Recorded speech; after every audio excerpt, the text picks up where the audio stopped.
কৃষক, নাম রহিম। তার নিজের সামান্য এক টুকরো জমি ছিল।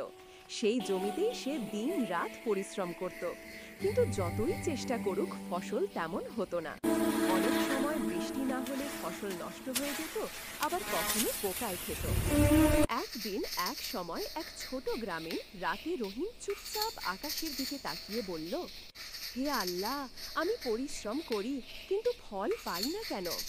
পরদিন সকালে এসে মসজিদের ইমামের সঙ্গে দেখা করল। ইমাম সাহেব হাসি মুখে বললেন, রহিম, শুধু পরিশ্রম নয়, বুদ্ধি আর ধৈর্যও দরকার। সময় মতো জমি চাষ করো, ভালো বীজ বোনো, নিয়ম করে পানি দাও, ইনশাআল্লাহ ফল পাবে। রহিম সেই উপদেশ মনে রাখল।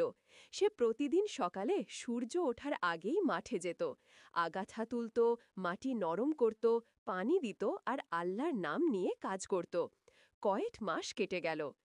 একদিন দূর থেকে দেখা গেল তার জমি সোনালি রঙে ভরে গেছে, ধানের শীষে হাওয়া দোল খাচ্ছে। গ্রামের সবাই অবাক হয়ে বলল, দেখো রহিমের জমি, কি সুন্দর ফসল উঠেছে। রহিম হাসল, চোখে আনন্দের জল। সে